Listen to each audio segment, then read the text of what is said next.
آپ کا قیام بھی واجب. ٹھیک ہے؟ جب آپ سنت قرات کر رہے ہوں گے اس وقت آپ کا قیام بھی سنت. اور مسئلہ سمجھا گیا؟ قرات کے حوالے سے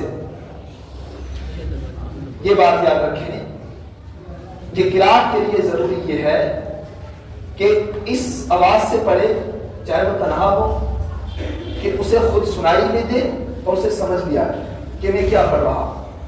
اگر کسی نے اس حالت میں قرات کی کہ نہ اسے سمجھ میں آیا، ٹھیک ہے، نہ اس نے سنا، تو اس کی نماز نہیں ہوگی. جب بھی قرات کریں تو اس بات کو لحاظ میں رکھیں کہ اتنی آواز سے پڑھیں کہ خود سن سکیں اور اسے سمجھ بھی سکیں کہ میں نے کیا پڑھا ہے. اس حالت میں قرات کرنا ضروری ہے کہ اسے سن بھی سکیں اور سمجھ بھی سکیں کہ میں نے کیا پڑھا ہے. اگر اس حالت میں پڑھی، ایسے پڑھی کہ نہ خود سمجھ میں آیا نہ سن سکا، تو نماز نہیں ہوگی.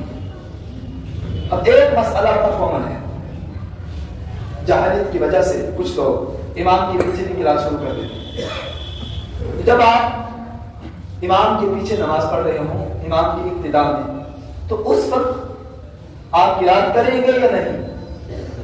یہ مسئلہ بڑا امپورٹنٹ ہے، اس کو سمجھنے کی کوشش کریں. یاد رکھیں قرآن کا حکم یہ ہے، رب ذوالجلال کا حکم یہ ہے کہ جب قرآن پڑھا جائے تو تم خاموش ہو جاؤ.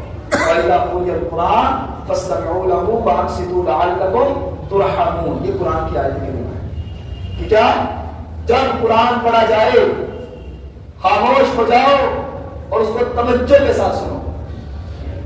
یہ کس کا حکم ہے؟ رب ذوالجلال. اب یہ حکم مطلق ہے، جب بھی پڑھا جائے، جہاں بھی پڑھا جائے. مفسرین نے لکھا یہ آیت کریمہ نازل ہی اسی متعلق ہوئی ہے، نماز میں جب امام قرات کرے تو اس وقت مقتدی خاموش ہو جائے، اس کو توجہ کے ساتھ سنے. ٹھیک ہے؟ یہ حکم ہے.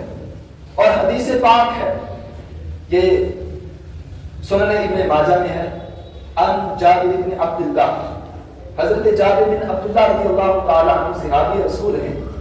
وہ اس حدیث پاک کو روایت کرتے ہیں کہ میں نے سنا کہ آقا کریم صلی اللہ علیہ وسلم نے ارشاد فرمایا. کیا ارشاد فرمایا حضور نے؟ فرمایا من کان لہ امام قراءۃ الامام قراءۃ لہ. حضور نے کیا ارشاد فرمایا؟ فرمایا جس کا امام ہو تو امام کی قراءت اس کی قراءت ہے، یعنی امام ہی کی قراءت اس کے لیے کافی ہے. ٹھیک ہے؟ اسی طرح مسند ابن ابی شیبہ کے اندر بھی یہ حدیث موجود ہے. حضرت